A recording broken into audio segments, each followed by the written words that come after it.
同學們大家好，今日我哋要處理2017年 DSE 卷1嘅第13題，咁亦都係跑道呢一篇文章嘅最後一條長題目。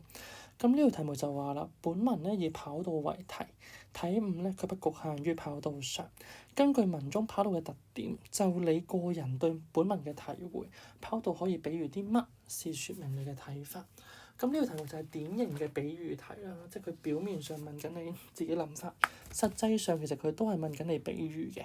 咁唔同年份都有考比喻㗎啦。咁問題就係到底佢點樣考啫？呢一篇文章咧，其實佢考咗2次。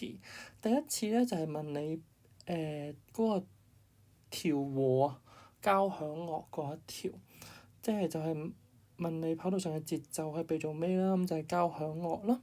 咁第二條就係呢一條啦，佢就係問你依家有個跑道，佢係喻體，你要揾翻個本體出嚟，你要自己諗一個本體可以配到佢嘅咁樣。咁咧，好多同學咧摸呢題目嘅時候，即刻諗好多嘢啦，即刻諗下跑道有啲咩特點啦，望翻篇文啦，用好多時間。其實完全唔需要。點解咧？因為其實第13題呢一題咧，其實係承接住第12題嘅。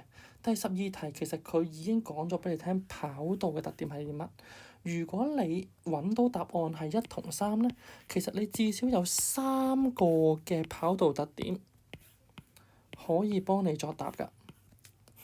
咁當有同學可能呢一條答錯咗，但係至少你會知道呢一個繁榮中有一種孤獨，係跑道嘅其中一個特點。咁只要你諗到嘅嘢啱，即係諗到嘅本體啱，冇大差錯，然之後你照住呢個去解，解得圓足咧，其實你最多都會有3分㗎啦。咁所以其實我哋唔需要覺得呢一條好難啊，因為其實12條已經俾咗你。咁我哋望翻呢條題目，12條話俾你聽咧，跑道有3個特點，第一特點繁榮中有一種孤獨。繁榮即係多人啦，孤獨即係獨自面對啦。咁呢啲上一條已經答咗你㗎啦，解啲交俾大家聽，咁呢度唔詳述。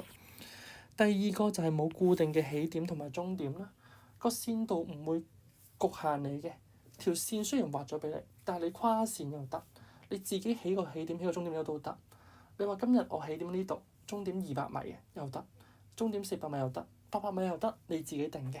第三，內圈較平坦，距離較短嘅，外圈咧就會少人啲嘅，咁內圈多人爭啦。咁第3個特點，咁呢個題目咧其實就係要我哋畫呢個咁嘅表出嚟。右邊就係喻體啦，跑道，中間就有3個相似點，繁榮中有但有孤獨，冇固定嘅線度啊。呢一度唔係好清晰，係固定嘅線度咧，不會限制人啊，不會限制人跑步嘅。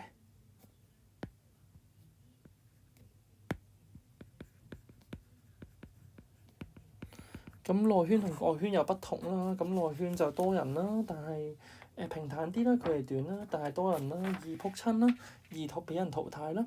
咁外圈就少人啲，但係耗時就長啲嘅。咁考評局要我哋諗個本體，即係諗一個樣嘢去比喻跑道。咁好多人第一時間諗都諗咗人生嘅，咁所以我就用人生嚟做一個出答嘅示範。咁當然啦，其他都得嘅，譬如求職啊、追求目標嘅過程啊都得嘅。咁但係我今日就用人生嚟做一個例子。咁我寫咗個模擬嘅答案俾大家啦。呢個答案盡量希望圓足啦，等大家知道我做緊啲乜。咁首先咧，我就俾個立場啦，跑道可比喻人生啦，直接回應題目嗱，呢樣嘢好重要㗎。好多同學忽視咗呢一步，但呢一步其實係至關重要，因為你要話俾考官聽，到底你諗嘅本體係啲乜，咁考官先至可以憑住呢一樣嘢去判斷你下邊啱唔啱。好多同學咧就為咗避啦，即係會驚啦，驚自己錯，就避咗佢。咁點樣避咧？就係唔講個比喻出嚟啊！希望咧考官咧自己去揾。咁呢個做法咧係極度係唔好㗎。點解咧？因為如果咁嘅情況之下咧，其實考官佢咁緊咧，佢會當你冇寫啊，佢會當你0分添㗎。即係佢唔會自己幫你諗㗎嘛。你要自己去你自己有責任去表達清晰。所以好直接話俾人聽，跑道可比喻人生，清晰回應題目。咁跟住，我哋就睇下邊啦。咁跑道啦，3個特點啦，我揀咗2項啦。第一項咧就係繁榮中有一種孤獨。咁其實我諗嘢咧，其實我哋先諗咗跑道先嘅。跑道嘅特點就係繁榮中有孤獨。咁我就説明個繁榮係啲乜啦，個孤獨係啲乜。跑道上有好多跑手啦，繁榮啦。跑道外有旁觀者，跑道上同跑道外都多人，所以係繁榮，係好熱鬧嘅。咁個孤獨喺邊呢？孤獨就係各個跑手咧，只能按照自己嘅目標跑道同體力去跑步，無可依附嘅，獨自面對跑步，冇人幫嘅。咁所以呢一個係跑道特徵。咁跑道嘅特點係呢個啦，我就要諗人生係點啦。人生入邊咧，我哋都會遇到好多人啦。咁遇到好多人，好肯定就係一個繁榮嘅特點啦。人生入邊，我哋會遇到好多人，有啲人譬如工作上嘅競爭對手啦、同儕啦，會同我哋競爭，咁就係跑手啦。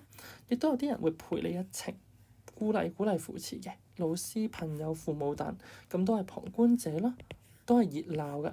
咁因為我要解答到熱鬧，所以我俾咗一啲例子論述我哋人生入邊咧，其實有好多人嘅，有啲人好似跑手咁，有啲人好似旁觀者咁。咁個孤獨喺邊啊？孤獨就係我哋自己啦。人咧有自己嘅人生，人只能走自己嘅人生路，有自己嘅目標，為自己目標負責。咁所以兩者嘅關鍵點係咩啊？都係獨自相處嘅，都係繁榮中帶有孤獨。咁呢一個就係一個好完整嘅論述。我想提點大家嘅係咧，好多同學以為咧，我哋一開始諗係諗人生嘅特點先，其實唔係。我哋要先諗到跑道嘅特點。跑道特點喺我嘅歸納入邊咧，其實我有3項嘅。繁榮中有一種孤獨，係有3項嘢嘅。繁榮有2項，就係跑道上有跑手，呼應緊人生嘅工作上邊會有其他競爭對手。跑道外會有旁觀者，就係老師、朋友、父母等，即係人生路上面嘅旁觀者。佢哋會喺我哋困難嘅時候扶你一程。而孤獨喺邊啊？孤獨就係我哋要按自己嘅目標去跑，要自己面對嘅條路，始終自己行。咁就好似人生入邊咁樣，我哋條路都係自己行。我希望大家諗清楚就係，我哋係先諗到跑道嘅特點，再去思考人生嘅特點，並且加以扣連，俾一啲例子。咁呢個係第一部分。咁所以寫喺上邊咧，你見到我先寫人生，因為個重點應該就係人生啦，即係我嗰個嘅本體。但喺諗思考嘅時候，其實我哋係先思考跑道特點先嘅。咁第二部分啦，就係去到我諗嗰個嘢咧，就係跑道嘅線道咧係唔會限制人跑步㗎。咁跑道咧，佢嘅線道咧係唔會限制人跑步嘅。即係啱啱都講咗啦，你中意個起點同終點點都得，你中意跑幾長又得，你中意跑幾耐都得，你中意喺邊度起步都得，係啦。咁跑手咧要按自己嘅體力去選擇跑道，決定跑道嘅起點同終點啦，決定自己跑嘅時間啦，決定跑步嘅目標啦。咁人都係㗎，人咧要按自己嘅性格同能力咧去決定自己嘅目標、努力嘅方向㗎。就好似有啲人咧，佢擅長藝術創作，咁咪就係能力嘅展現咯。佢嘅目標係會成為畫家。有啲人咧擅長文學創作，咁嘅目標係成為作家。咁兩者咧都係自行決定嘅，都係自決嘅。咁所以喺呢一度咧，我捉咗跑道同埋人生之間嘅相似點有2項。第一項係獨自面對，第2項係自行決定。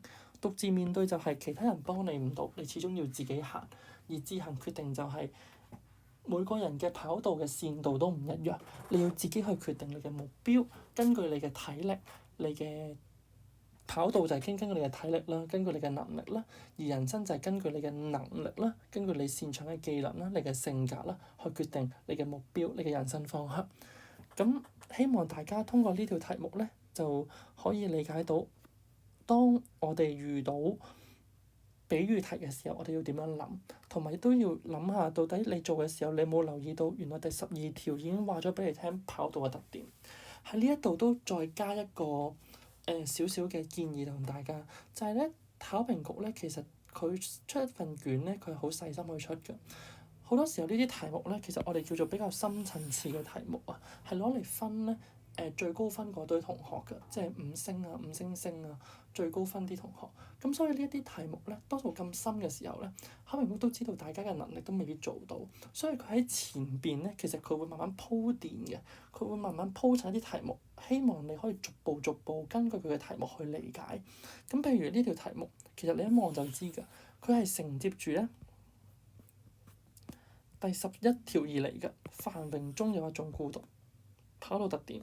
然之後話俾你聽呢一個嘅意思係乜，所以哪怕你淨係執住11條你做咗嘅，去答呢一條13咧，其實坦白講你都應該拎到2分嘅。